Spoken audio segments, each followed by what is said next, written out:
Saludos, señoras y señores, y bienvenidos a una entrega más de El Mundo por Montera, el canal más audaz para el público más inteligente. Hoy nos acompaña una semana más, nos honra con su presencia nuestro queridísimo amigo don Juan Antonio Aguilar, director del Instituto Español de Geopolítica, y una de las voces más autorizadas, para mí la que más, en lengua española en cuestiones de geopolítica, estrategia militar, seguridad y todas estas cuestiones que nos llevan de cráneo y además cada día en una confusión más tupida, más indescifrable y en fin, que necesitas hacerte un croquis y a veces ni así para entender lo que cuentan los medios corporativos. Por eso siempre con la ayuda de Juan Antonio pues podemos en fin, encontrar algo de sentido ante todo lo que pasa. Juan Antonio, ¿qué tal? ¿Cómo estás? ¿Qué Bienvenido. tal? Muy buenas. Un saludo a todos los que nos ven. Y bueno, hoy vamos a intentar aclarar cosas, ¿no? Para que la gente, cuando escuche las noticias y demás, sepa ponerlas en contexto y sepa realmente qué es lo que hay detrás, por qué suceden las cosas tal como suceden, ¿no? Exacto. Había que empezar diciendo, vamos a hablar de Rusia. Lo cual, bueno, para un reconocido agente de influencia, según las garrapatas de rusos libres que van a sueldo de Jodorkovsky, puede decir, no hay duda, yo soy un agente de influencia del Kremlin y por tanto, es decir, cualquier cosa que yo diga, pues, bueno, pues yo, es decir, lo que quiero decir en primer lugar es todo mi sentimiento por un pueblo ucraniano que está sufriendo las consecuencias de unos dirigentes europeos, también ucranianos, lógicamente, pero bueno, estos no son ni dirigentes, es una cuadrilla, ¿no?, que hay allí instalada, pero unos dirigentes europeos que parece que solo tienen un objetivo y es incendiar Europa en una guerra. Si aquí hay alguien que está en contra de la guerra, somos nosotros, que somos los que venimos 4 años avisando de que esta gente quiere llevarnos a la guerra.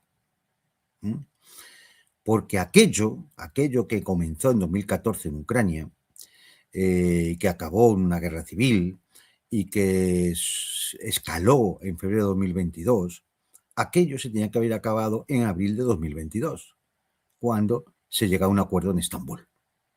Cuando ese acuerdo es firmado, pero no ratificado en Kiev. ¿Porque lo decidió Zelensky? No, porque lo decidieron los líderes occidentales.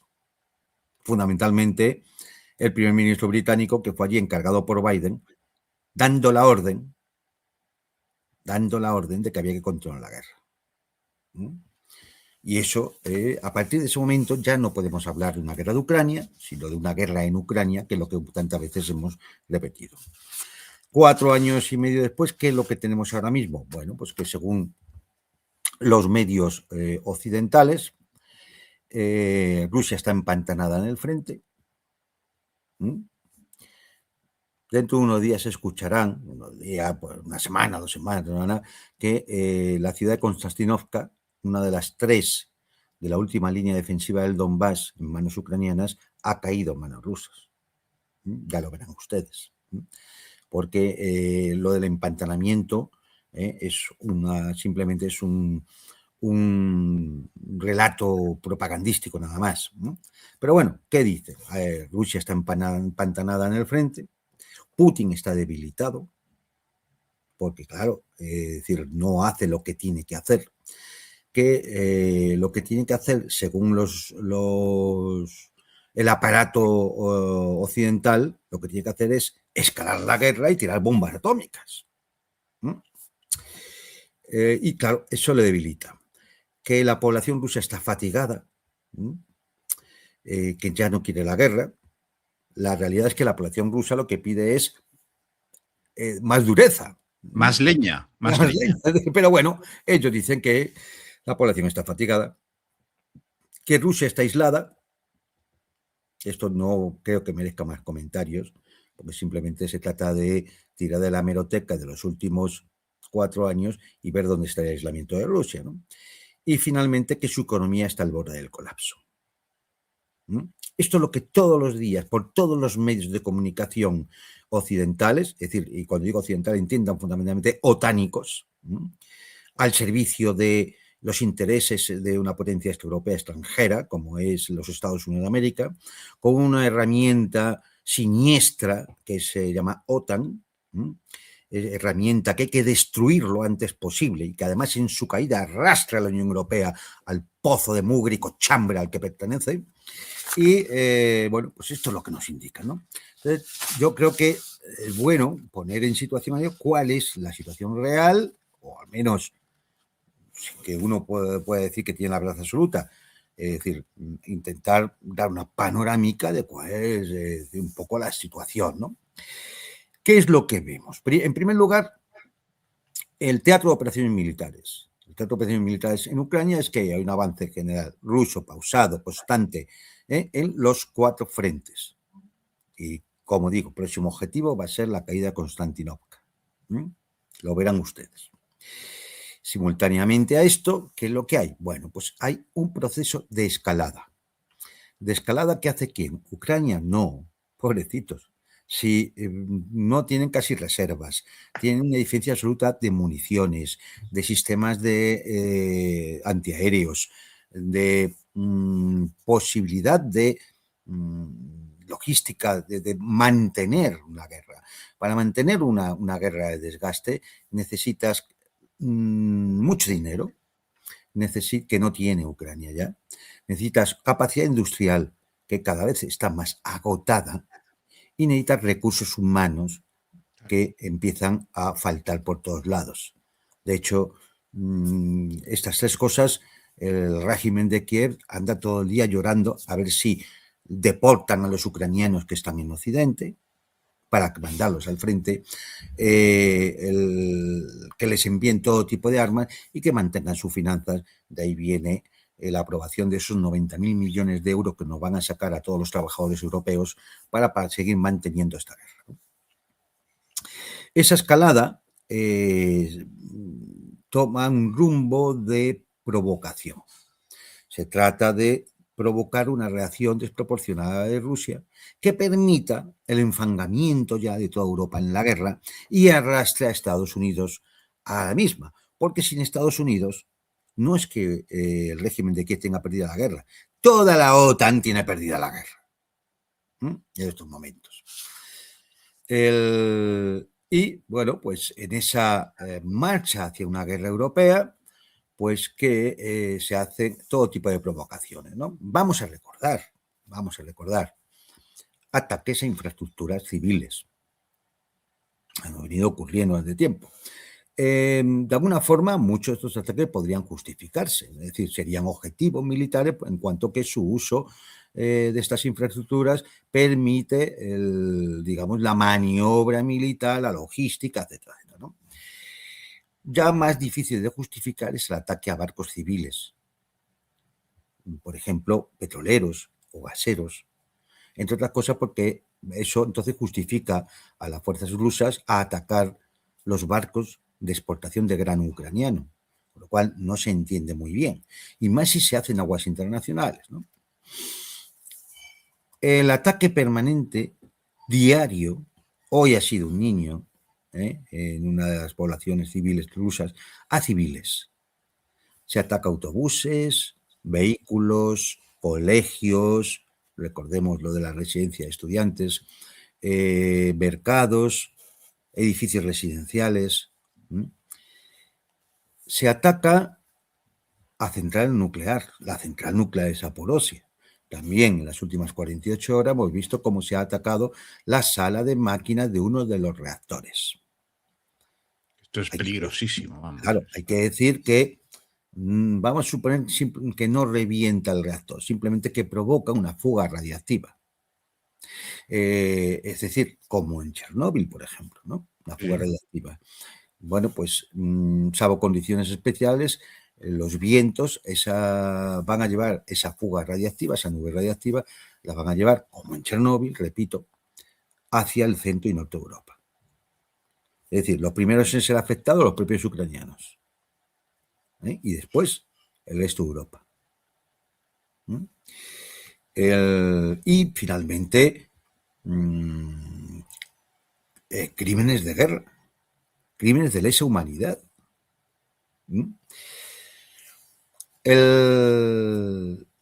Y todo esto se hace con el uso de drones, de inteligencia satelital y reconocimiento y de detección de objetivos por parte de la OTAN, no de Ucrania, que no tiene los medios, ni le van a dar los medios, sino por parte de la OTAN, que además selecciona los objetivos, que además, de alguna forma, usa todo su complejo militar industrial para esto, ¿no? Bien. Todo esto ha ido dando lugar en los últimos tiempos a diversos avisos por parte de las autoridades rusas. Comenzó con el señalamiento como objetivos legítimos de 20 empresas en Europa que fabrican piezas o enganchan, emplazan, desarrollan esos drones que se utilizan para realizar estos crímenes de guerra, para el ataque a una central nuclear o a ataques a civiles. Este fue el primer aviso. Después han venido más avisos, declaraciones de los líderes rusos. El tema de dar la nacionalidad a los habitantes de Transnistria, Moldavia. El tema de la utilización de las fuerzas rusas para intervenir en el extranjero en defensa de los ciudadanos rusos. La utilización del Oresnik en ataques sobre objetivos sensibles, ¿no? La prueba del misil Sarmat, los ejercicios nucleares que han tenido lugar estos últimos días, la demanda de en los tribunales internacionales a Euroclía por los fondos congelados, es decir, por el robo de los fondos rusos, la escolta de los buques rusos en alta mar por parte de buques de guerra o submarinos rusos, o el señalamiento a los países bálticos y del norte de Europa de permitir que su espacio aéreo sea utilizado por drones ucranianos para atacar infraestructuras rusas.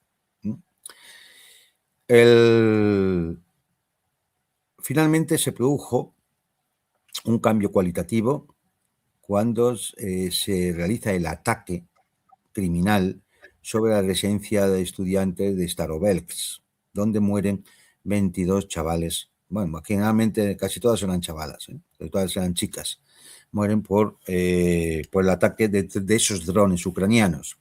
Un crimen de lesa humanidad, absolutamente silenciado, ocultado o confundido ahí entre la mare magnum de noticias por los medios occidentales.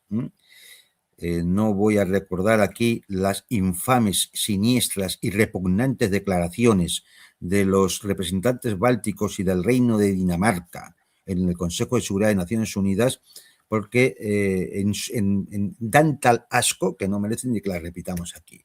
Y si me permites, Juan Antonio, recordar a nuestro público, a mayor abundamiento, que tras este vil ataque contra una escuela y demás, el ministerio ruso, la señora Zaharova, invitó expresamente a la prensa occidental a visitar el lugar y que, empezando por la BBC, se fueron negando a ir y calificándolo de incidente como máximo. O montaje del Kremlin, ¿no? Sí. La CNN, curiosamente, cogió vacaciones ese día, ¿no? Para no asistir, ¿no? En fin, es decir, pero bueno, este ataque ha significado un punto de inflexión, ¿no? Y la primera consecuencia que ha tenido ya es que no hay negociaciones de paz. Ni en Estambul, ni en Emiratos, ni en ningún sitio. No hay negociaciones de paz. La guerra va a continuar. Y entre los avisos, la propia Zaharova, portavoz del Ministerio de Asuntos Exteriores de Rusia, ya dijo que Odessa es una ciudad rusa. El que quiera entender, que entienda. La segunda consecuencia es,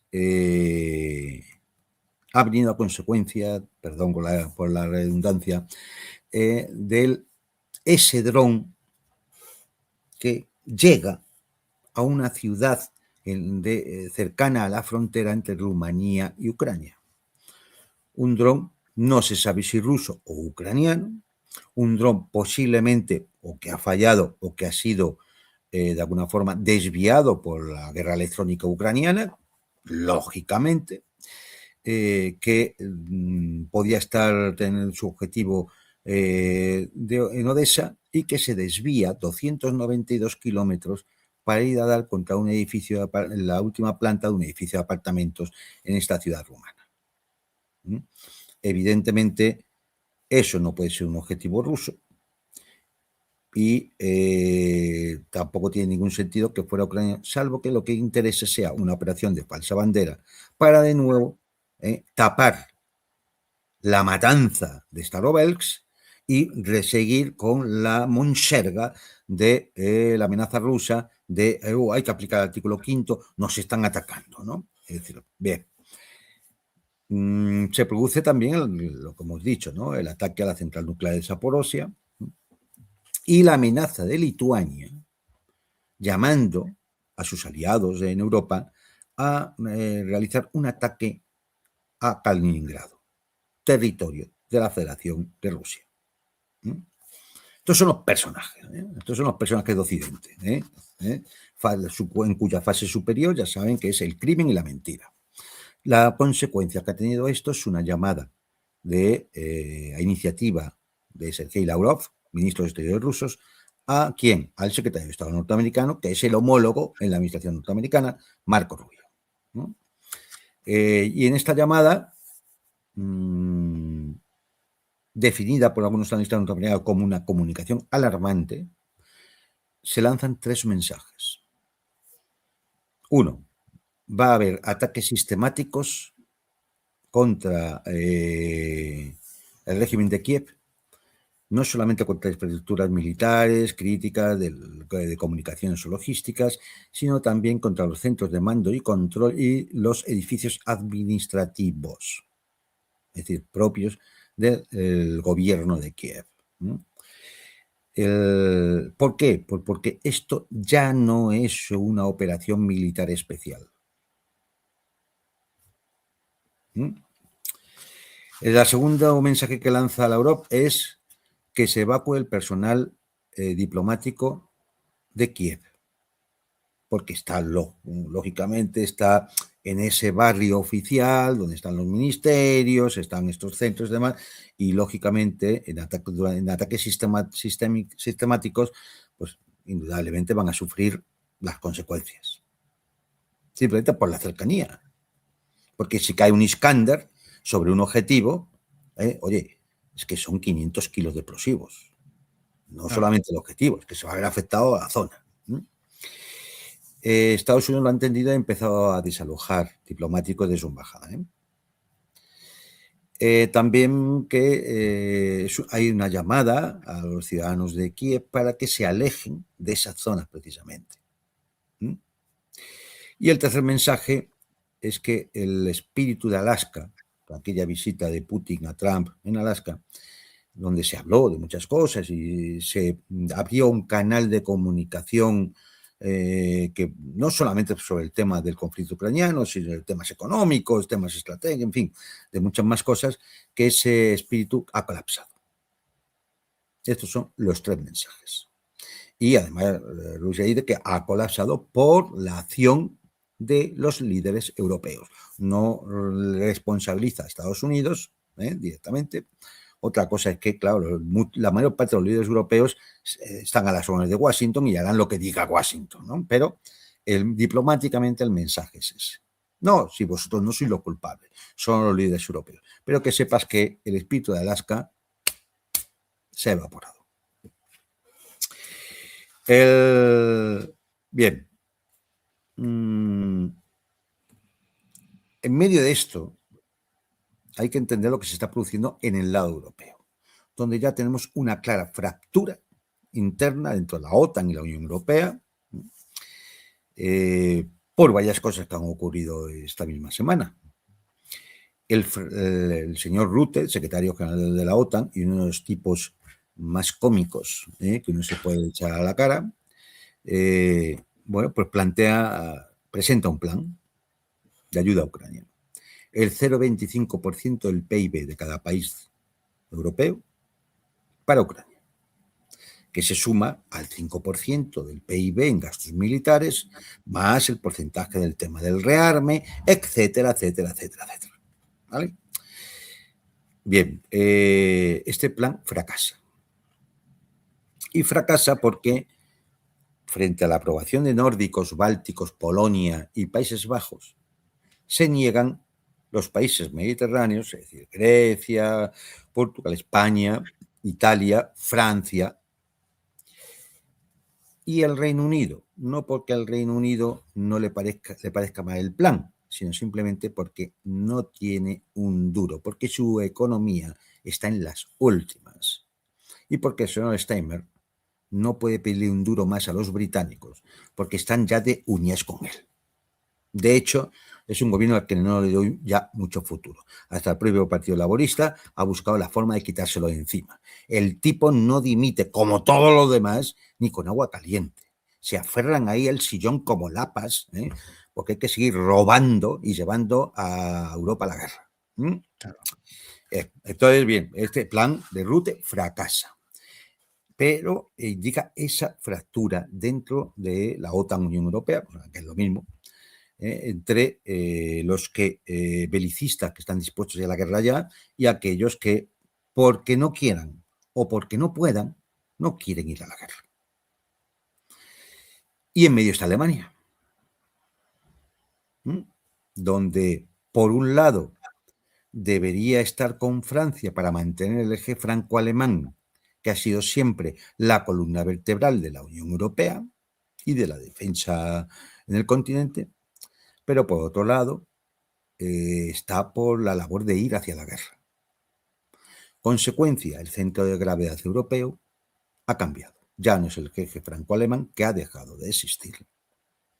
Y ahora es eso que hay allí al norte y este de Europa, es decir, los bálticos, los nórdicos, Polonia y demás, que absolutamente enloquecidos buscan llevar a todo el continente a la guerra. Es decir, ¿tú darías de una manera tajante por finiquitado el famosísimo, y que vimos con Merkel en su época y tal, el famoso eje franco-alemán como ya liquidado? Ahora mismo está muerto, o al menos está ya en la UBI, ahora mismo. Porque es que además, es decir, ese eje, para que pudiera subsistir, ahora mismo Alemania se tendría que poner al lado de Francia y acabar con las ínfulas belicistas y militaristas de los bálticos, los polacos y los nórdicos. Cosa que no vemos. Los británicos, que son más listos, dicen, no podemos estar un duro, pues mira, estaremos ahora más al lado de Francia, con lo cual, como el eje franco-alemán se rompe, ¿en quién se va a apoyar Francia? En el Reino Unido. Con lo cual el Reino Unido vuelve a tener la tecla fundamental para influir en la política europea. Es que no nos los quitamos ni con agua caliente. Nada, efectivamente. El otro detalle de esta fractura es el colapso de la iniciativa de las municiones, aquella iniciativa checa, en la cual decía, bueno, pues a través de una serie de países que iban a poner dinero para mantener la llegada de municiones al ejército ucraniano, ¿no? Esto era una iniciativa que agrupaba 18 países, vale, 9 ya no pagan. Y de los que pagan, se han conseguido 1.400 millones de euros de los 5.000 que eran necesarios.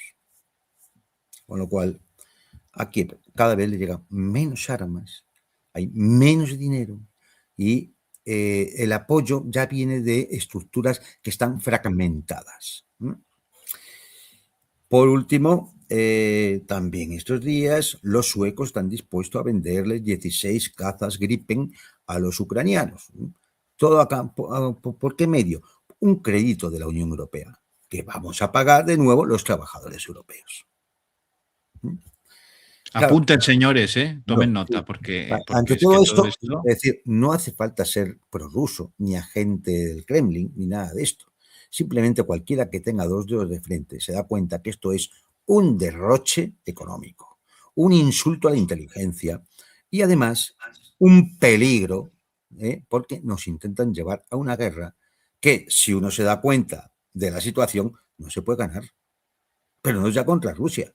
Es que dudo de que contra Irán fuéramos capaces de ganar. Vamos, Rusia es la primera potencia nuclear, pero es que no hace falta. O sea, el grado de agotamiento, fracturación, contradicciones, ha llegado a un punto en que, a ver, este edificio se sostiene porque todavía Trump manda órdenes. El Pentágono manda, la OTAN, ¿eh? Si no, esto ya se había caído como un castillo en naipes. Claro, pero es que cuando escuchas a discursos como los de Alemania, ¿no? Del canciller Merz, hablando de volver a crear un ejército alemán fuerte con. ¿Pero quién va a reclutar de soldados? O sea, pero si es que ese va a ser el primer problema. Ya no hablo de lo económico, sino es que es incluso de humano, ¿no? Porque en fin, la tasa No, de no, no, natalidad en Alemania es la que no. es. Luego la población extranjera es enorme. ¿Quién va a ir a luchar por Alemania? Los, ¿Quiénes hijos, van a ir? los hijos de Ursula von der Leyen. Sí. Los turcos de Claro. los kebabs Entonces, van a ir a. claro, en este mare magnum de contradicciones y fracturas, bueno, pues hay que recordar el coste que está teniendo para la Europa occidental el desacople de Rusia. ¿Mm? Porque Europa occidental era lo que era por tres pilares: la energía barata rusa, el coste de seguridad que lo pagaba Estados Unidos, bueno, lo paga todavía en parte Estados Unidos, y bueno, pues la posición de competitividad que eso nos permitía comercial para enviar nuestros productos tanto a Occidente como a Oriente, a China, a Asia. Claro, eso permitía mantener una situación que le permitía al señor Borrell decir que nosotros éramos el jardín mientras los demás eran la jungla. ¿Mm? Pero claro, el desacople pues ha tenido consecuencias, ¿no? Es decir, uno puede empezar a repasar, ¿no? El shock energético. Ya no tenemos la energía barata, ¿no? Para hacer una idea, tenía aquí algunos datos, ¿no? Es decir, hay que tener en cuenta que Rusia proveía a Europa del 40% del gas natural, el 25% del petróleo y el 45% del carbón. ¿Mm? Hoy ya eso no es que nos llegue, porque llegar tiene que llegar, no queda más remedio. Solo que simplemente se compra con intermediarios y nos sale bastante más caro. Cuando no se compra directamente a Estados Unidos, entonces nos sale un 40% más caro. Para que se hagan una idea, el gas natural, con el que se genera electricidad y calefacciones y estas cosas, su precio promedio entre 2019 y 2021 era de 20 euros megavatio hora. Ahora hemos llegado a picos de hasta 300 euros megavatio hora.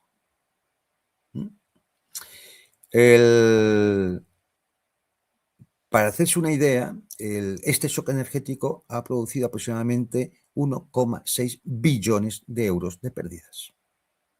Pues claro, no es que el gas se encarezca solamente para la calefacción de nuestras casas. No, es que se encarece para la producción industrial, hasta el punto de que provoca una pérdida de competitividad que hace que la industria europea se derrumbe. Y las marcas, las industrias, empiezan a buscar su emplazamiento en otros sitios, en Estados Unidos, en China. Bien, el shock energético, la erosión del poder adquisitivo, lógicamente por la subida previamente de la energía y por lo tanto de todos los productos manufacturados. Cuando no se puede mantener, se llega a la desindustrialización y a la pérdida de competitividad. Esto implica daños sociales, es decir, aumento del coste de la vida, aumento de la pobreza energética, el descontento social, la fragmentación del tejido colectivo, las protestas sociales lógicas, caldo de cultivo para, bueno, pues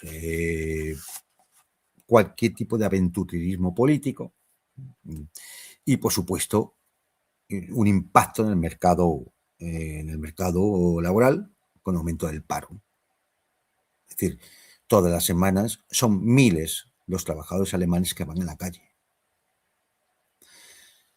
Para darnos cuenta de la gravedad del asunto, Finlandia, la desarrollada Finlandia, nos ha superado en tasa de desempleo a España, que era la campeona, pero desde hace años y años y años. Nos ha quitado el primer puesto. La desarrollada Finlandia. ¿Se acuerdan esa Finlandia que queda siempre las primeras en las encuestas que se realizan de Grupo PISA, que se realizan sobre la educación de los niños y decir, un país súper desarrollado, magnífico, guay del Paraguay? Vale, pues su tasa de paro supera a la española, que ya es decir, bueno, esto como daños sociales, ¿no? Pérdida de mercados. Claro, nosotros vendíamos a Rusia, vendíamos a Bielorrusia. En el caso español, solamente en productos agrícolas, entre 3 y 4 mil millones de euros, todos los años. Bueno, que se lo digan a los empresarios de la cerámica, por ejemplo, del Levante, que vendían muchísimo en Rusia, ¿no? Mercados, claro, por eso digo, mercados perdidos, mercados perdidos. Estancamiento tecnológico, no hay posibilidad de inversión. Sí, tiene que traer industrias que son las que en un determinado momento desarrollan tecnologías, pues estancamiento tecnológico. ¿Qué podemos esperar? La trampa de la deuda, porque ¿cómo se está sosteniendo muchas veces esto? Con deuda. Deuda, el Banco Central Europeo sigue generando deuda para evitar que quiebren bancos sistémicos, que quiebren grandes empresas y demás. Entonces se sostiene artificialmente Airbus o tales, o en fin, a cambio de deuda. El caso de Francia e Italia son graves ya, bastante graves. La fractura social, lógica, que se produce por todo esto. La militarización de la sociedad europea, donde se vuelve a hablar del servicio militar obligatorio. Es decir, la pérdida de soberanía, porque claro, si tu economía es más débil, sigues dependiendo de la seguridad del extranjero y del complejo militar industrial norteamericano y se te van cortando líneas comerciales porque has perdido la competitividad además, pues es decir, quieras o no, eres todavía menos soberano de lo que ya eras antes, que ya estaba bien, Es decir, y encima, pues la fuga de recursos humanos, es decir, de gente, de ingenieros, de técnicos, de científicos, que ante una Europa que cada vez se ve con menos futuro, pues se van. Lo cual viene a agravar la situación de estancamiento tecnológico, de capacidad productiva, etcétera, ¿no? Es decir, para que, yo qué sé, es decir, como decir, esto que hemos dicho de las tres patas, ¿no?, sobre las que se sustentaba el desarrollo europeo, son las tres patas que en un determinado momento podrían ayudar a sostener un conflicto de desgaste. Pues las tres patas, vamos, están quebrándose, totalmente quebrándose. A lo cual, ¿qué perspectiva hay de un conflicto con Rusia? Ninguna. Y entonces, bueno, pues ante este espectáculo que dan estos señores, pues su relato es el que hemos dicho antes, ¿no? Rusia está al punto del colapso, Rusia está agotada, fatigada, Putin debilitado, etcétera, etcétera, ¿no? Y entonces, bueno, vamos a dedicar a hablar entonces un poquito, es decir, una vez que ya tenemos el encuadre de cómo estamos, los que soltamos ese relato, bueno, pues cómo está la situación en Rusia, ¿no? Que recordar que según datos del Banco Mundial, Rusia ahora mismo es la cuarta economía del mundo. No se piense que es que hace. Que además está inmersa en una alianza comercial, los BRICS, que representan el 40% de la economía mundial. Entonces, lo de la Rusia aislada no deja de ser más que un chiste. Solo hay que ver las visitas de Putin a China, a India, esta misma semana a Kazajistán.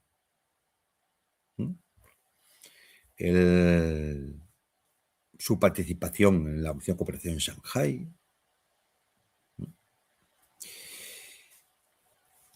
¿Qué tenemos?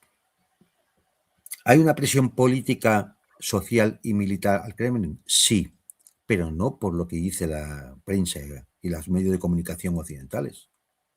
No por fatiga de la guerra, no por debilidad, sino precisamente, como decíamos antes, porque quieren decisiones más arriesgadas y más dureza a la hora de enfrentarse no a Ucrania, a la hora de enfrentarse a la OTAN, a esos países europeos que están todo el día provocando situaciones, escalando el conflicto, llamando a invadir Kaliningrado y cosas por el estilo, cediendo su espacio aéreo, fabricando las armas con las cuales se utilizan para atacar territorio ruso, etcétera, etcétera. Ahora bien, es verdad que el Kremlin mantiene una paciencia estratégica muy calculada.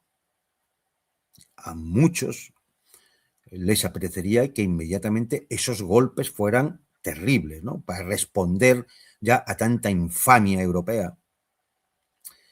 Pero uno nunca debe hacer lo que el enemigo quiere que hagas.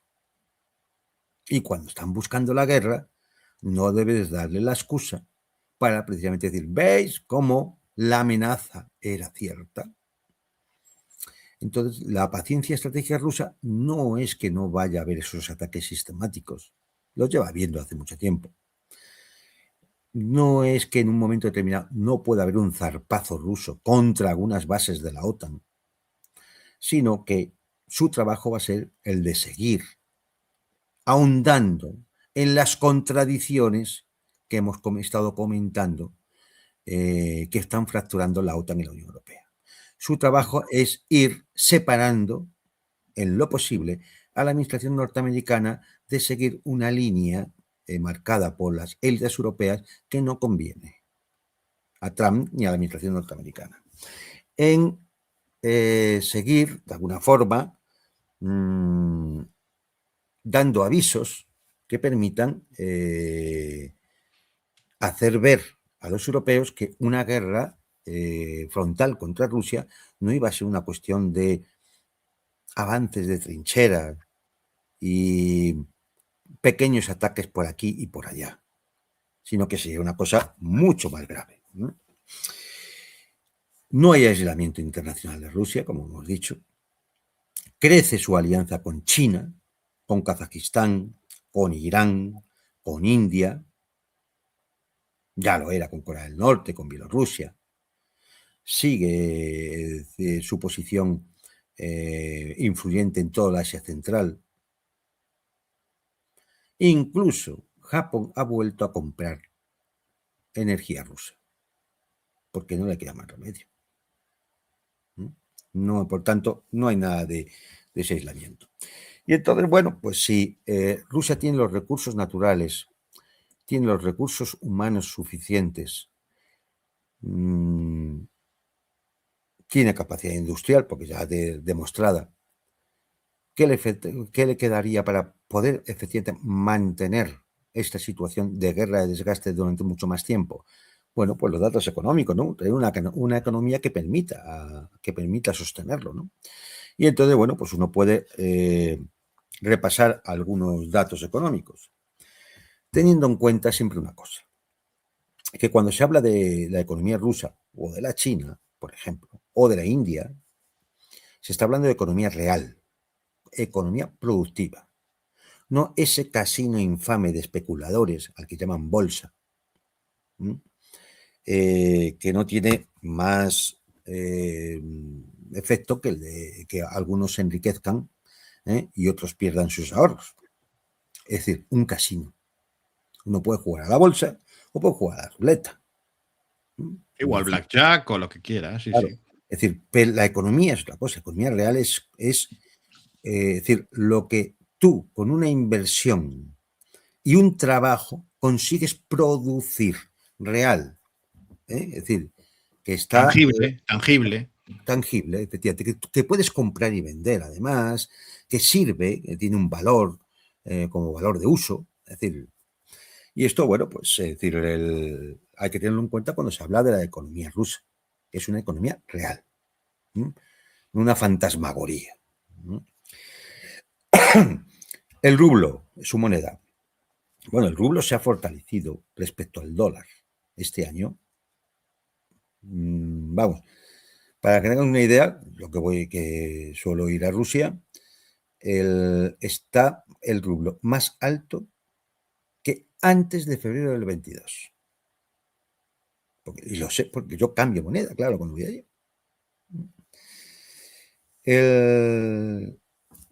¿Y esto por qué? Bueno, pues porque el 65% de los pagos de exportaciones rusas se cobran en rublos. Otra novedad. Los tipos de interés están altos, están al 14%, el tipo de interés está alto, bastante alto. Pero es que se viene de un 21. Se viene un 21, es decir, cuando se comenzó la intervención militar, subió hasta un 21, a consecuencia de las sanciones, la supresión del SWIFT y todo eso, se elevó hasta un 21. Y desde entonces, como Rusia cada vez está más debilitada, ha ido bajando los tipos de interés hasta el 14. Y me imagino que antes de que acabe el año, lo acabemos viendo en el 12 o en el 10. La balanza comercial. Bueno, la balanza comercial que tiene Rusia con el resto del mundo es favorable, tiene un superávit de un 13,6%. Solamente en gas natural ha aumentado sus exportaciones un 30% a China y un 18% a la Unión Europea. Esto para reírnos. Esto es para reírnos. Paro, pleno empleo. Es más, en Rusia hay falta de mano de obra. Falta de mano de obra. Pleno empleo. El petróleo, hombre, pues fíjate, ahora mismo se produce 3,6 millones de barriles diarios. Más que en 2025. Más que en 2024. Crecimiento. Bueno, un 1,1% del PIB va a crecer este año, quizá alguna décima más, pero claro, ese crecimiento para sí lo quisieran la mayor parte de los países europeos, que están prácticamente todos en recesión. Entonces, a ver, estamos hartos ya de escuchar ese tipo de típica frase de la economía china va muy mal, este año solo ha crecido el 5%. Solo. Solo ha crecido el 5%. La economía china va fatal, ¿no? Y lo de la economía rusa es igual. Qué mal va. Solo va a crecer el 1,1 o el 1,3%. Claro, esto lo dicen una serie de países que están todos en crecimiento por debajo del 1, cuando no en decrecimiento. Como decía Rodríguez Zapatero, en crecimiento en sentido negativo. Exactamente, exactamente. La producción de gas natural licuado ha aumentado un 10%. Y claro, dices, hombre, ha aumentado la producción de gas natural licuado y ha aumentado la producción también de petróleo. Pero es que no solamente es que se esté vendiendo más, es que solo hay que ver los precios del petróleo y del gas natural en los últimos meses con respecto a lo que era hace 2 años, 3 años el petróleo. Recordad que hubo un momento incluso que el petróleo tuvo hasta precio negativo, porque no había forma de almacenarlo. El petróleo ha estado en 30 y tantos dólares el barril. Ahora está entre 90 y 100. el de futuros. Más datos, por ejemplo, el fondo soberano ruso, del que robaron 300.000 millones los occidentales, robar, está ya otra vez en 700.000 millones. Es decir, se ha recuperado todo lo que congelaron, lo que robaron. Se ha recuperado. La producción agrícola, bueno, pues las exportaciones, para ver cómo han sido las cosechas de producción agrícola, que las exportaciones de productos agrícolas han aumentado un 30%. 30%. Las exportaciones de carbón, un 18%. Las de petróleo, lo he dicho antes, también han aumentado. Y, por ejemplo, se ha abierto la ruta norte, la ruta marítima del norte. Se están cerrando ya los últimos flecos de los acuerdos del oleogasoducto Power of Siberia 2, que va a significar un 30%, prácticamente todo el gas que se mandaba a Europa se van a enviar a China. Ya está, es decir, el momento que esté ese gasoducto, es decir, lo comprará China. Con lo cual, uno dice, hombre, entonces esta es la situación. En una economía real, con una población cohesionada, con unos estamentos políticos que claramente tienen muy claro el futuro. Recuerdo que el proyecto de ley para la intervención de las tropas rusas en el extranjero para defender a los ciudadanos rusos se aprobó por unanimidad en la Duma. Y cuando digo unanimidad es que votaron Rusia Unida, que es el partido de Putin, el Partido Comunista, el Partido Liberal Democrático, que es la extrema derecha, e incluso los liberales prooccidentales de Yabloko. Incluso esos. Lo cual nos da una idea de la cohesión ahora mismo de la política rusa, de la sociedad rusa y en general del pueblo ruso. ¿Tiene para una economía resistente para aguantar una guerra de desgaste? Sí. ¿Con una población unida? Sí. ¿Con unos estamentos oficiales y fuerzas armadas e instituciones y demás que lo que piden es más intensidad frente a las agresiones occidentales? Sí.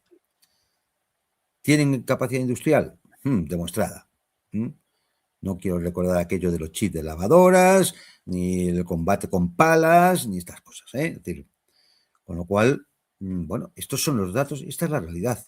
Luego, cada uno que pueda pensar lo que quiera. Es decirle, porque entre otras cosas, ustedes no me tienen que creer, pero hay una fórmula muy sencilla y es cogerse una semana de vacaciones y uno se da un viajecito por Rusia.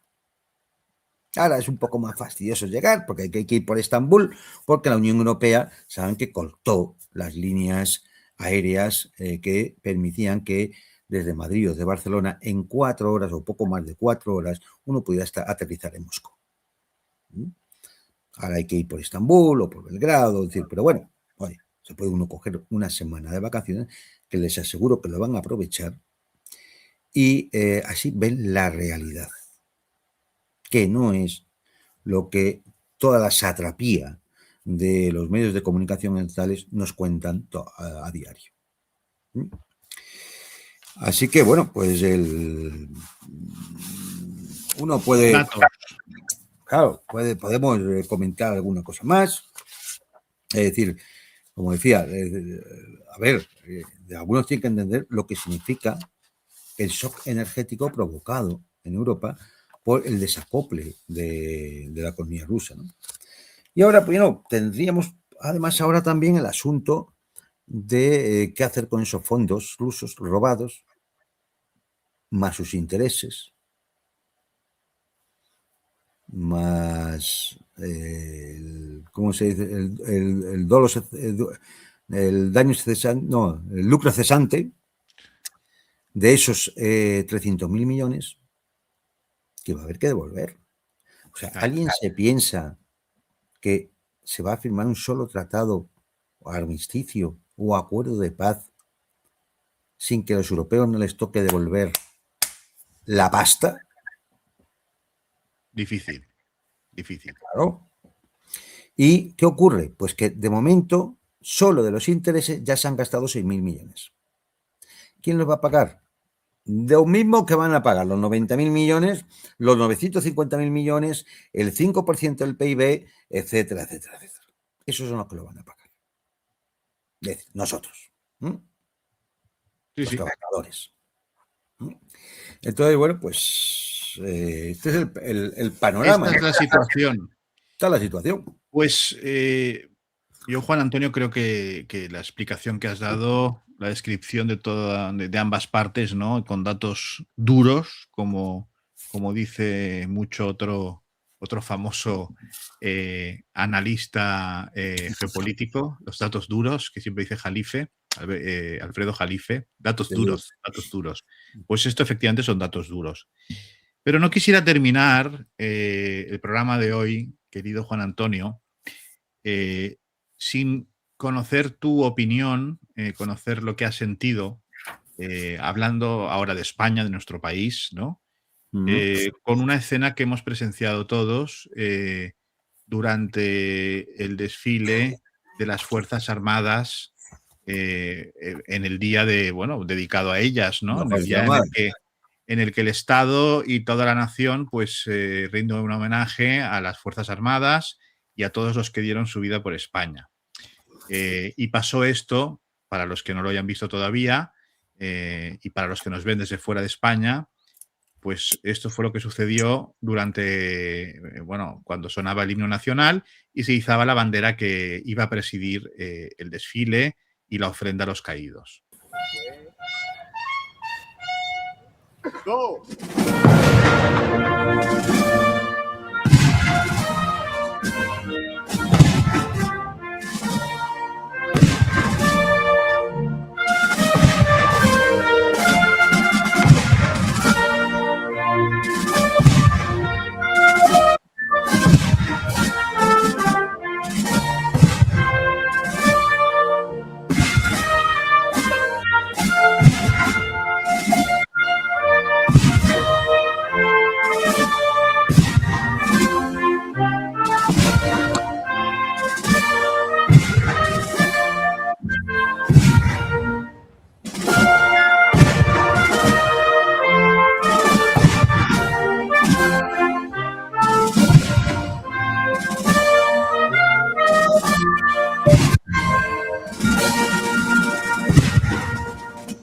Y vemos que ha habido un problema con la bandera. No sé si se ha soltado de arriba la cuerda. Y ahora vemos cómo la recogen del suelo y puede suceder. Nadie está mira cómo la ponen arrugada y bueno. Lo que han hecho rápidamente ha sido recogerla para que toque lo menos posible. La culpa es de la bandera, ¿no? Por lo que vemos. Cosas en directo. Cosas en directo. La culpa de la bandera, ¿no? Bueno, a ver, es decir, yo entiendo que esto lo tendrían que haber ensayado antes. Se supone. Se supone. Al menos yo siempre que he asistido a actos de izado de bandera, esto se ensaya antes. O sea, tú no puedes permitir que, porque una polea esté mal o lo que sea, la bandera se caiga. Tampoco entiendo muy bien cómo, habiendo abajo 4 oficiales, han permitido que la bandera cayera al suelo. Es que, perdona que te interrumpa, yo te rogaría, para nuestros espectadores que no están familiarizados con lo castrense, que como militar expliques qué significa que la bandera de España, la enseña nacional, toque el suelo. Hombre, es decir, es como... Para un militar, militar. Es decir, la bandera... Es decir, pero un militar no solo español, ¿eh? Es decir, eso es pero estamos hablando de España, o sea, sí. Es decir, claro, es algo generalizado. El guión, la bandera de la unidad no se arría nunca. No puede tocar el suelo. Es decir, es más, si el soldado que la lleva cae en batalla, otro, el más cercano, tiene que volver a levantarla. Es decir, porque es el símbolo, es el símbolo de que la lucha continúa y de que la unidad está en combate. ¿Qué es lo que pasa aquí? Que como se ha perdido todo sentido de los símbolos, el símbolo, dice la filosofía tradicional y ancestral, que los símbolos son el lenguaje de la metafísica, es decir, de aquellas cosas que no podemos explicar de forma empírica, ¿no? Es decir, pues el sentido de la patria o de lo sagrado, el sentido de todas de los valores.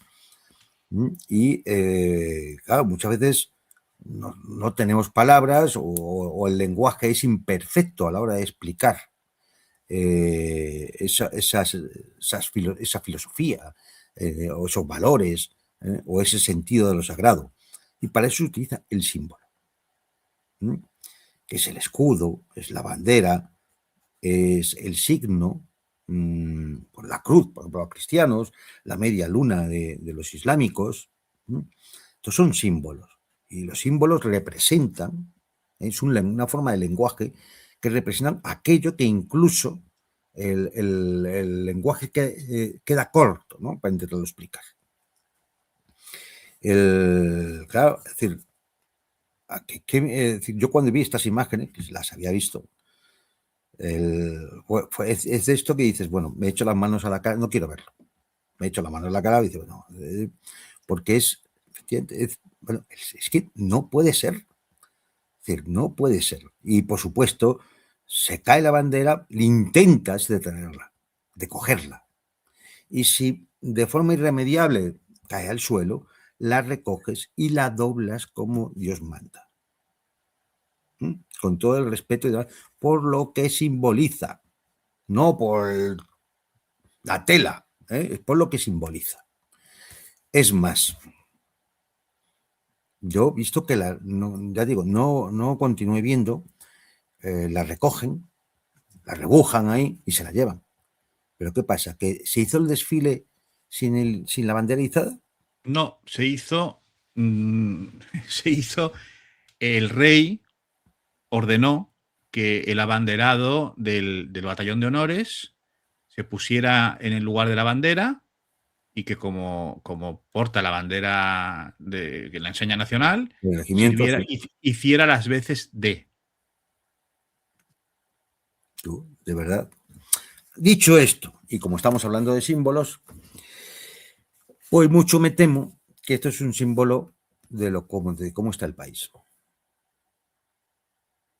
Esto es un símbolo de cómo está el país. Yo no sé cómo son, yo no soy militar, tú sí, y conoces el tema, pero yo, vamos, te pones en la situación, vamos, en la posición de que es el jefe del Estado, el comandante, el jefe supremo del ejército. Es que tendría que haber bajado él ante Claro. ante el propósito y haberla doblado él con la hija. Y tuviera un par de Claro, no y haber sé. dicho, se suspende el desfile hasta que ustedes no sean capaces de organizar un desfile. De izar una bandera como Dios manda. Exacto. Yo, de verdad que, y No, arrestados, evidentemente, los que hicieron. porque además tendrá una causa. Es decir, se habrá descolgado porque está mal puesto, las cuerdas acordadas, no sé, alguna causa tiene que haber. Bueno, Yo pues, me acordé enseguida pues tú tienes que ordenar que se arregle la causa y el desfile se para hasta que no se arregle eso. yo me acordé de una Y imagen hay de que estar Putin, 2 horas, pues está 2 horas. pero yo me acordé de una imagen de Putin que se reunía con una señora, no me acuerdo quién era, y empezaba a sonar el himno ruso y ella le estaba diciendo algo a él. Y él le hizo así a ella, como diciendo, cállese un momento hasta que acabe de sonar el himno y lo escuchamos en silencio. Te digo Putin como lo haría. ¿Por qué? Porque hay cosas que están por encima y que un jefe del Estado pues tiene que defender. Pero ves al hombre que está ya impertérrito, vamos, pasmado, y le dice al soldadito que se ponga allí, tal, y bueno, aquello se lleva como si fuera ropa sucia. Bueno, me parece un despropósito absoluto. Pero No, absoluto. pero bueno, pero claro, pero es lo que digo, es que así está el país. Es decir, si se pierde el sentido de los símbolos que representan lo sagrado, nos podemos luego quejar o asombrar de las cosas que pasan en la política vulgar que no simbolizan nada sagrado. No, no. Claro, es decir, es que no puede ser. O sea, el desfile se paraliza hasta que eso se arregle. Y se iza la bandera. ¿Tú te puedes imaginar que en el día del aniversario de la proclamación de la República Popular China, cuando sale ese Sí. batallón a la plaza Tiananmen y sale ese abanderado que luego hace así con la bandera se raja y se cae? Bueno, no lo quiero ni pensar Bueno, porque les cortan las pelotas, les alguien cortan las acaba en el pelotas. pelotón de fusilamiento. No, claro. Es que Es que alguien esto, acaba en el pelotón de a ver, ahora fusilamiento. parece que estamos haciendo cachondeo, pero No. llega, o sea, pasa eso en ese momento y en un país, por ejemplo, ahora hablo de China, ¿no? Que el izado de bandera es muy vistoso, es una cosa, es un momento muy importante de sus ceremonias. Además hay un tipo que hace así de una manera muy vistosa. Hay gente que se raja, que lo rompe. Bueno, allá, vamos, se montó un 2 de mayo, pero No, brutal. vamos, no sé. Es decir, yo es que no me lo imagino. Pero es que, a ver, no estoy hablando del desfile de las Fuerzas Armadas ni del 12 de octubre. Es que en una unidad que hay, es que va a haber una parada militar y se va a izar la bandera, eso se ha ensayado. Es que en un desfile es una cosa muy seria y se ensaya todo. Hay gente que dice que ha sido una cosa hecha adrede. Cuidado. No lo sé, pero hecho Con adrede qué por quién. intención ya no lo sé, pero Pero hecho adrede por quién. bueno, pues por Por los que, sociedades, por yo qué sé, por los que han puesto hasta los que han puesto el palo y las cuerdas y la cordada. Pero es que tú tienes que eso comprobarlo antes. O ya, sea, es que ya. no se puede iniciar el desfile sin que tú no hayas ensayado todo. Y hay Todo. 4 tíos con entorchados debajo, o sea, que decir que ¿cómo lo pueden hacer tan mal? Es Pero además, algo. ¿y qué pasa? Cuando ven que la bandera se descuelga, ¿no son capaces de agarrarla en el aire? O tirarse al suelo Claro, antes de que caiga al suelo la bandera.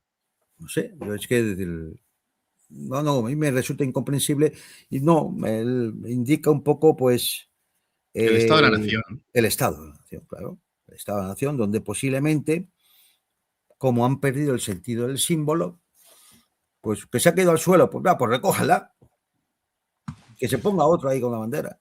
Y hace así. ¿Sabes? No, es eso. Es decir, como se ha perdido. Pero claro, si ya ahí se pierde el sentido del símbolo, pues imagínate en el resto de las cosas, ¿no? Apague y Donde vámonos. donde lo simbólico tiene menos peso porque no hace falta, porque son temas administrativos, políticos, legislativos. Bueno, pues imagínate el resto de las cosas. O claro, nos escandalizamos de las cosas que pasan. Es que no puede ser, no puede ser. No, a mí me pareció algo esperpéntico, ¿no? Sinceramente. Me Y pareció algo bochornoso, o esperpéntico sea, porque es que, o sea, o sea, sí, es que sigo sin entenderlo. Sigo sin entender, pues sí, pero vamos a ver. Primero, no está ensayado. No han comprobado eso. Vale, se ha roto en el momento, justo. Lo has ensayado, pero ¡pum! Se ha roto ahí. Bueno, pues si se ha roto ahí, intentas evitar que la bandera caiga. Y si cae, la recoge con respeto. Y el desfile se para hasta que eso se arregle y se dice la bandera. Y si las tropas tienen que estar ahí en formación 2 horas más, pues 2 horas más. Bueno, pero ¿esto qué es? sí, sí, Y si su majestad y su niña tienen que estar allí 2 horas de pie, pues 2 horas de pie que para eso le pagamos el sueldo. sí, sí. Que para lo que hacen mucho sueldo es. No, no, está claro, y más viendo su reacción ante algo tan brutal, ¿no? No, En fin. Querido Juan Antonio, eh, es amargo ver todo esto porque, en fin, es un desastre, pero efectivamente, como tú muy bien has dicho y coincidimos, esto pues es un síntoma, ¿no?, del estado de la nación, en el que hasta lo más sagrado, en el momento más importante, ¿no?, que es un homenaje en toda regla y con todo el protocolo del mundo, bueno, pues se actúa de esta manera que es inexplicable. Es inexplicable, salvo que pienses lo peor, ¿no? O sea que, en fin.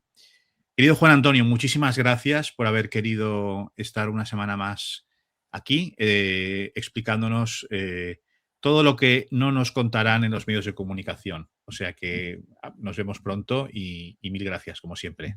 Pues nada, un saludo a todos y nos vemos. Y a todos ustedes, señoras y señores, en recordarles que es importante que le den al me gusta, que no cuesta nada y ayuda mucho a sortear toda la, en fin, la censura y el ocultamiento y todas estas cuestiones de las redes. Suscríbanse, revisen sus suscripciones porque desaparecen, que la gente no se lo cree, que desaparecen, pero sí que desaparecen. Y si quieren ayudar de una manera más activa, pueden hacerlo vía Bizum en este número de teléfono, mediante PayPal, si les es más cómodo, nos ven desde fuera de España. Entrar en Telegram, en @elmundopormontera, y encontrarán todo el contenido y más cosas. Y seguirnos en X en @mgmunte. Y muchísimas gracias por haber querido conectar una vez más con El Mundo por Montera, el canal más audaz para el público más inteligente. Buenas noches. Hasta pronto.